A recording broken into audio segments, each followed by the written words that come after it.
not get on any Spotify playlist until after you've tuned into this episode, and I'm gonna break down why with a special guest coming up right after this intro.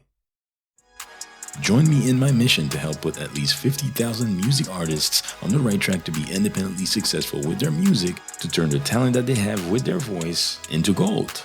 My name is Billy Nellis, and welcome to the Golden Voice Podcast. Boom. Okay, so we have another special guest that's coming in on the Golden Voice Podcast. And, for the individual that I'm about to bring on, I saw him for the first time on one of Clinton Sparks' Twitch streams. And I looked him up on Instagram to find out that he's a value-driven person serving the artist community just like me. He's a serial tech entrepreneur and mentor, community builder, but most importantly, a TEDx speaker that knows the ins and outs of the music industry. So without further ado, and I'm going to have to put my headphones on for this one, let me bring on to the Golden Voice Podcast show, Matej Harangozo. How's it going, brother? Good, man. Thanks, brother. Appreciate the intro. How are you doing? Hey, I'm doing awesome, man. It's an honor to have you on here. And, coming from when I first saw you on Twitch, sharing some value and breaking down some of the music business stuff, and now to have you on the Golden Voice Podcast, I don't take it lightly. So really appreciate to have you on here, man.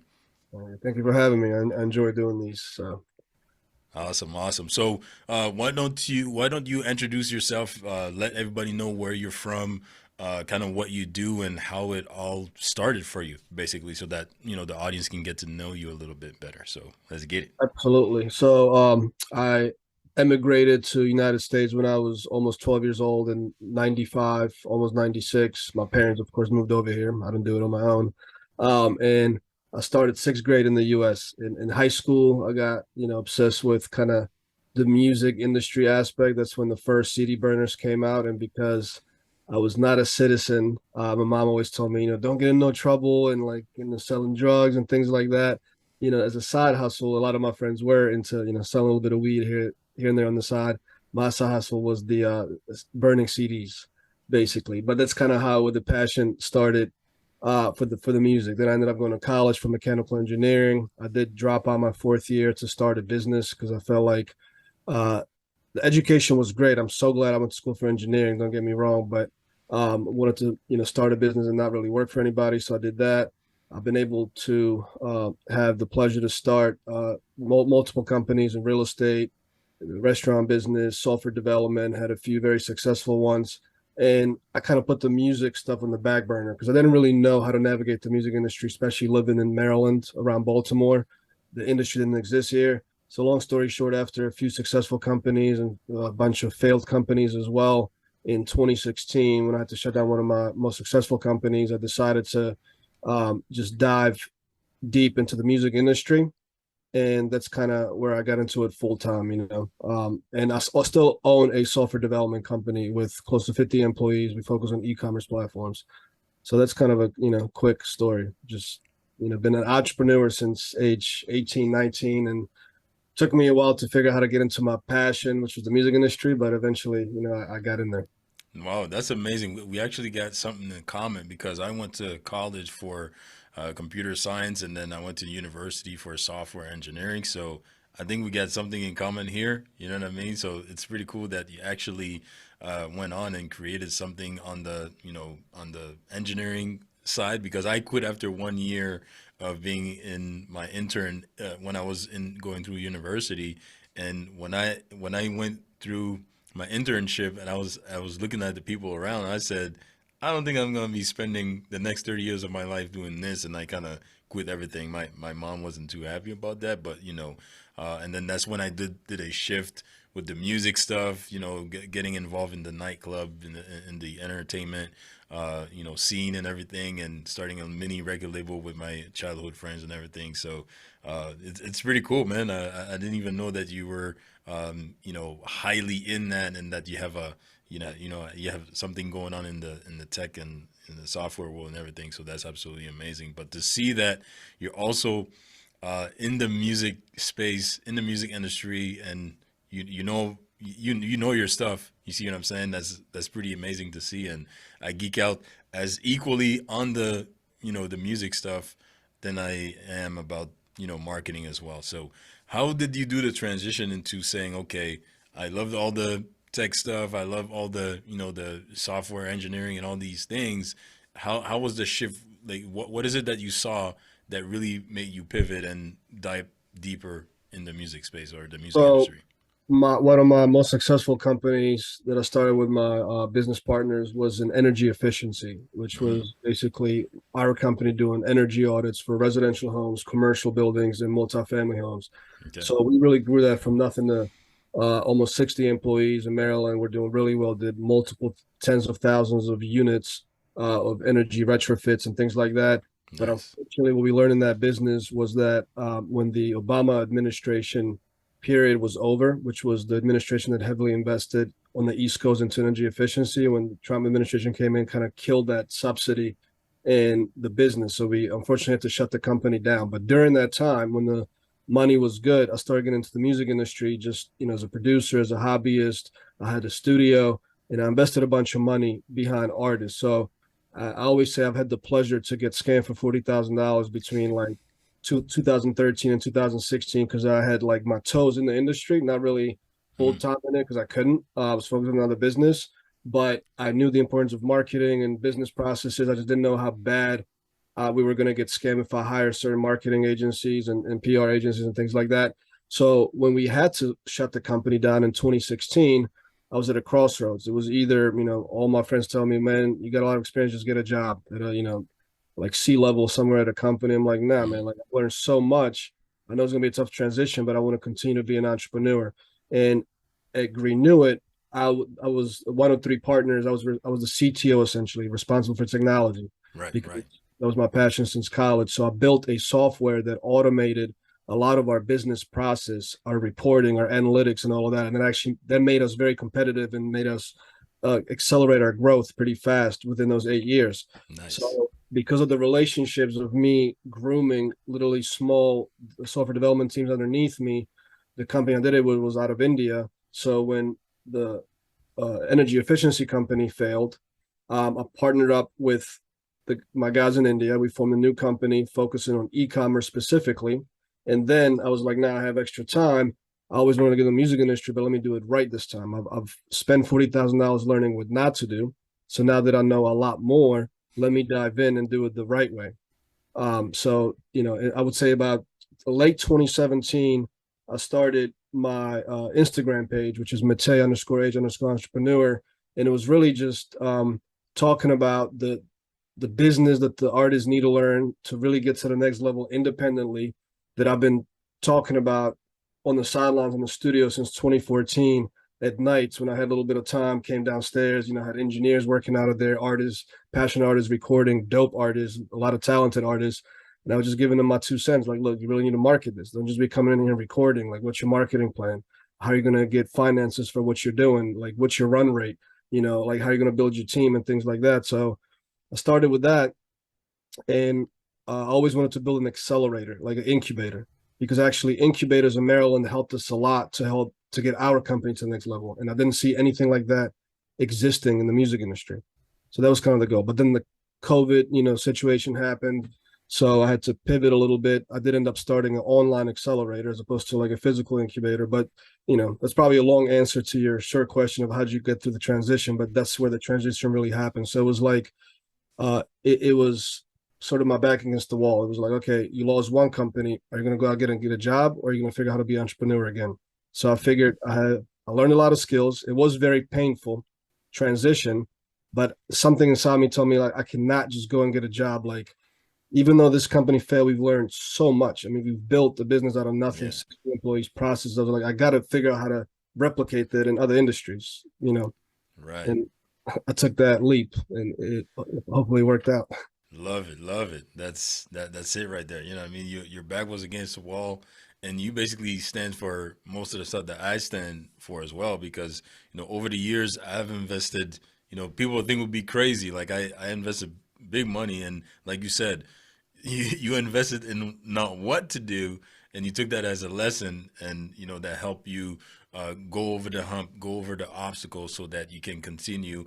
That's why I always say the obstacle is the way, so that when you come back on the other side, you're stronger than you was when you came across the actual obstacle as a challenge, right? So that's pretty awesome. Now, we're gonna do a little bit of pivot, right? Just like you pivot to the music, we're gonna do a little bit of a pivot, and we're gonna talk about something that may, create polarity, and that's why music artists should not get on Spotify playlist and why. So I know that a lot of music artists, when we're talking about streaming, they always talk about, yeah, Spotify, my Spotify, follow my Spotify, Spotify this, Spotify that. But what's your take on that? Why shouldn't an independent music artist get on a Spotify playlist? And usually artists want to get on the playlist to get exposure and all that good stuff. But why shouldn't they get on the Spotify playlist, and the reason why? So I have to clarify which playlist not to get on. So there's Right. three types. There's a third party playlist, which is probably the ones that are DMing artists on a daily basis. I'll get on our playlist. You're going to get X amount of streams, this and that. There's Yeah. algorithmic playlists, which are created by Spotify, the software, from getting enough data about real listeners and how they behave with your music. And then the Spotify algorithm recommends your music on its own to other likely or similar listeners. And then there's curated editorial playlists, which are super difficult to get on, but those usually you get on as you get bigger in the game, as you build more connections. You can get those through digital distribution, platforms or deals, or also, if you're consistent and persistent, you can possibly get on those through pitching your music through the Spotify for Artists platform. Before your music comes out, you have the opportunity to pitch Spotify curators directly. So the ones you should not get on, in most cases, and I'll explain, my experience from all different genres, is a third party playlist. And Mm. with my company, Digital Signs Media is pretty much when we got started in like 2019 of doing just digital marketing. I did form a few partnerships with companies that were pushing playlists, third party playlists. And in the beginning, some of them were decent, right? But the thing that I had that most companies didn't have, I have a software background, and I actually had a API to Spotify. So API is basically just like a backend integration into software that can help you, gather certain data that otherwise publicly maybe everybody can't get. And I was able to get data that told me how many listeners were actually on these third-party Spotify playlists. So the followers on the third party, that means nothing, because Right. we've tracked Spotify playlists that had 50,000 followers, but we're getting 18 monthly listeners. Clearly that was Wow. fake, because you can fake Clearly, anything on the clearly that's front fake. facing, you Yeah. can fake it, right? Yeah. So long story short, we've offered those services for about 6 months, but I saw that some of the decent third-party playlists they were working with, they were getting shut down. Because at the end of the day, if you look at the terms and conditions of Spotify, you're not allowed to charge artists to be on a Spotify playlist and make money off of it. That's against the terms. So somehow they got caught up, whatever. And then I've seen other playlists try to tweak their business model, still charging, but because like they were trying to they were doing like have bots, have low quality listeners. The reason I say low quality is because when you listen to some of these playlists, it's like A-list artists and then some random artists, A-list Hmm. artists and random artists. And we have to be real. Not every random artist that's willing to spend $200 to get on the playlist is going to be good. And what that does to the listener is not going to engage with that. They're not going to listen to it. It's like a radio station Yeah. sometimes playing or often playing horrible music. Yeah. What Yeah. consumers going to continue, so uh, I started to learn more about it. Then we stopped offering these playlists completely. And what I noticed, especially in hip hop, R&B, even in EDM, and some of the artists that we were dealing with as clients, primarily in these genres, the third party playlisting game just became horrible. It ended up being mostly bots, and there's an easy way to tell whether it's bots, because if you're on a playlist and it doesn't grow your algorithmic playlist whatsoever, or if you're not getting Mm. the stamps from that, and at least a little bit of traffic is not trickling down on your Apple, music and your Amazon Music and things like that, it's all fake numbers. Now, there are third-party Spotify playlists that are amazing. If you get on Barack Obama's playlist, that's probably going to change your career. LeBron James probably has a playlist. Oprah may have a playlist. Gary Vaynerchuk has a playlist. These major influencers have their own playlist.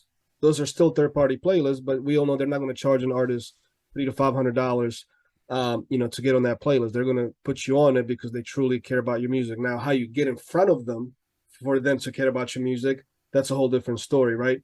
But long story short, these third party playlists, because artists don't understand the music and because Spotify is sort of like a dopamine addiction for artists because the only platform that shows front-facing numbers, meaning you go on Spotify, look at an artist, oh, a million streams on this and Mm, 1,000 streams on this. No other platform will show you that.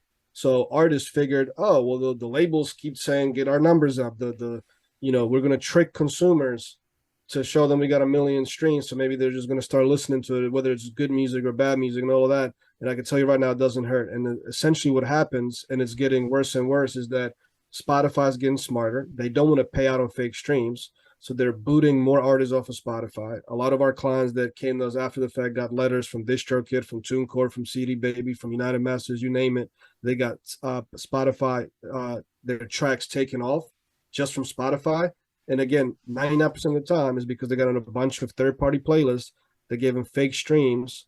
And Spotify, they don't want to pay out on fake streams. It's like paying fake employees. I don't know what right. other analogy to give, right? So I tell artists, like, stop that. Stop with these third-party playlists. Now, if you advertise the correct way to bring real people, whether it's through digital ads or you're out there on the street level performing on a Bluetooth speaker and you got a QR code next to you on the banner and people scan it and that scan goes directly to the URL of their Spotify. That's how you bring real people to your Spotify. That's when you start getting real people listening to it. They engage with the song. They can like it. They can save it to their playlist. They listen to it for multiple times. There are actual real people either paying for their Spotify membership or even if they have it free, Spotify can tell they're real users. And then from that data, Spotify will put you an algorithmic playlist, the Discover Weekly, the Release Radar, the Repeat playlist, the radio playlist. When you get like it's called the radio playlist, when they start mixing you with similar artists too. The only way to get on Mm, that is if Spotify has enough data about your listeners and what else they listen to. They start pairing you up with those recommendations. And what I've also seen is that we work with a client, they spend thousands of dollars marketing the right way. They start getting an algorithmic playlist, radio playlist. Then they get overzealous. Somebody sells them a bullshit third-party Spotify deal. They get on a playlist thinking, nah, they told me this was real organic. And then it basically adds bad data into Spotify. And within 24 to 48 hours, they immediately are off of the radio playlist. They get off of the Discover playlist and they're devastated. Like, how do I get these back? I'm like, now you got to probably like not. clear the water. You got to cleanse the dirty data, unfortunately. So, these are the playlists I'm talking about to stay the hell away from in most cases, unless you can get to those really good playlists and they're hard to confirm whether or not they're real, unless, of course, Barack Obama's playlist, like, he's not going to be putting bots on his playlist. Right, right, right. That's crazy. Like you can actually get booted out of the Spotify platform. Yeah. That's pretty insane. And data is king and content is queen. They go together. So, like you said, if you can figure out a way where you can bring genuine, real data, and everybody starts somewhere, you're gonna start small and build that momentum. But if you can bring in real, genuine data to Spotify, the algorithm is gonna start to categorize certain things and put you to in the places that you're supposed to be so that you can continue to grow, right? So Yeah. how can a music artist, identify uh maybe like a third party playlist that may possibly give them fake streams or fake numbers? Is there a way to kind of like figure that out, or the way that you discovered that was a little bit more of a a gray area or something that was a little bit different than what So average people can do?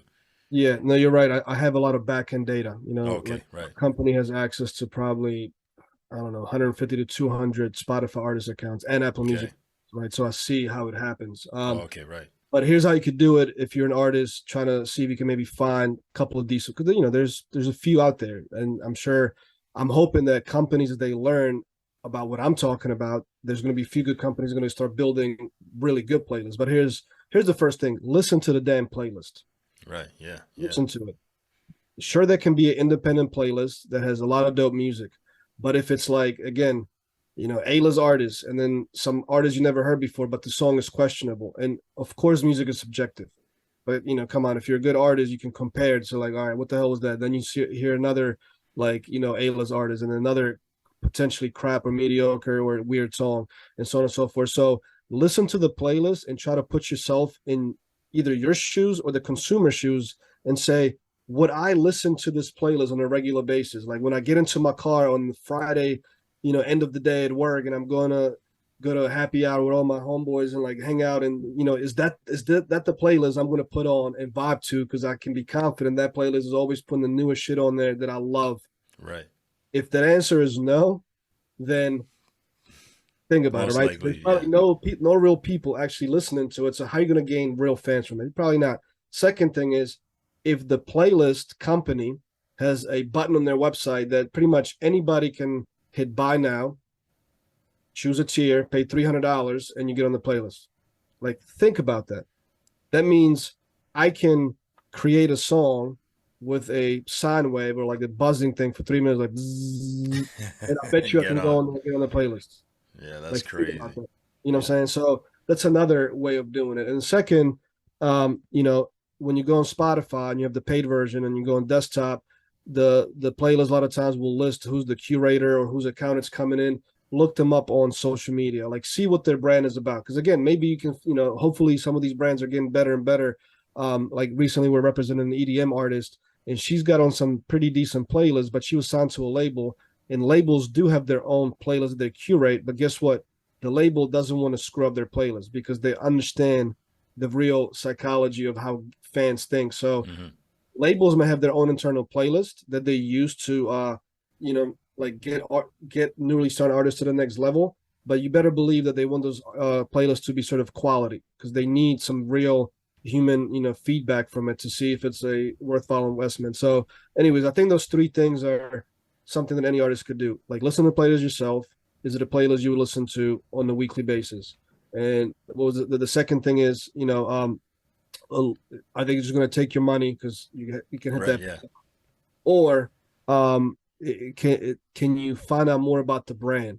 This is actually how I discovered, again, by getting scammed. We bought a digital radio streaming package. There was apparently Hmm. 600 radio stations that were included in it.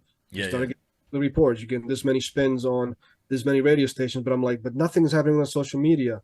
No Shazams, no nothing. So I started investigating, and all these radio stations were duds. I went under the social media accounts, It's no crazy. activity. Like, you can go on your local FM radio station in your city, whether it's Montreal, Baltimore, whatever, your hip hop station in the local town, and they're probably going to have some engagement on the damn social media because probably tens of thousands of people in the city actually listen to it. Right. Whereas if you have a dud, there's going to be no real engagement. So those three things I think any artist can do, and maybe that's the first step of safeguarding yourself to see if you're about to get scammed for 200, 300, $500. To try to get on a playlist. So that totally makes sense right there. Those are definitely some red flags that can avoid you getting on something that will inject bad data on your profile or on your score when it comes to Spotify, and that's definitely something that you want to avoid.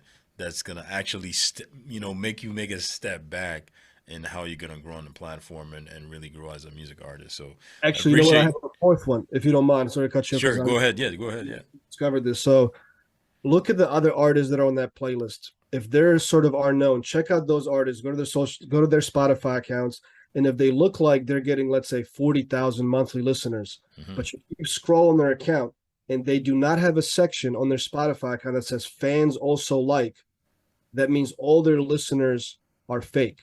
Because I have clients Wow. that have 1,500 monthly listeners of real people, but since they have real data, Spotify will show what their fans, what other Also artists like, their right? fans also like. So if you find another independent artist you never heard of on the Spotify playlist, and you go to their page and they're getting tens of thousands of monthly listeners, and they're missing that section, that's a telltale sign that it's all bot streams. Wow. That's crazy. It's those little things too, right? Like, you know how they give you that yearly stats thing, and then, I see some artists like they have a certain amount of streams, and then you look at the monthly listeners and it doesn't even match. Like, they put themselves out there thinking that something great is happening, but you clearly see that it's bots and it's not. The data is not matching right there. So, anyways, amazing insight right here, man. Where can they find you on social media, and maybe we can share something that can help get some mentorship and coaching on your side, so that they can further educate themselves on music business and things like that, where building some real data is going to help them grow as a music artist genuinely, instead of trying to take a shortcut and buying some fake views and getting infested with bot like data. So yeah, Yeah, no, absolutely. So you can on Instagram, you can find me under Matej, which is Matej _H _entrepreneur. Um, and you can also look at my company, digitalsciencemedia.com, or also on Instagram. And, if you DM me, my assistant or somebody from my team that's constantly going through my DMs, we'll get back to you. And I know you're going to put some offers down in the description. So, they'll get a discount as well. And we do two things. We offer services if the artists have a budget for us to actually do the marketing for them the right way, hmm build their fan bases, extract their fans' phone numbers, email addresses, build a solid fan base in a particular location you can monetize. And then the second thing is for artists that don't have big budgets is my Indie Artist Accelerator program, which I actually partnered up with Clinton Sparks on this. So he's a nice, part of it. And, we have 200 plus classes step by step on everything you need to know independently. We had lawyers that came in, other industry experts that, give classes on their stuff. And I do two hourly live virtual management sessions every week for all the users on Zoom. So you can ask me any nice. about try to hold people accountable and try to help them, build their business. But it's Matej _H _entrepreneur on Instagram. Great, perfect. So we'll link a resource right there so that whoever's tapping in and tuning into this, they can go and check it out, especially for your accelerator program. So if you go to the goldenvoicepodcast.com / Matej, that's Matej, J, right? Yep. Yeah, Matej. So the goldenvoicepodcast.com / Matej. We'll link it on the video as well. You'll see it.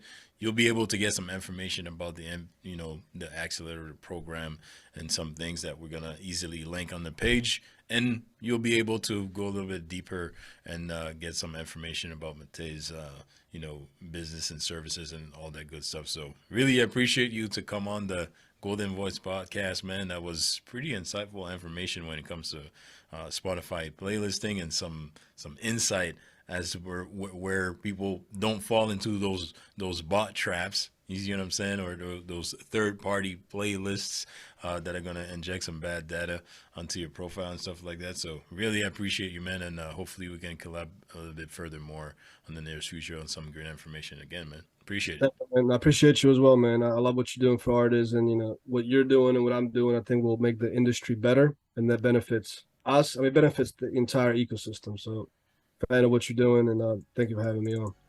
I appreciate it.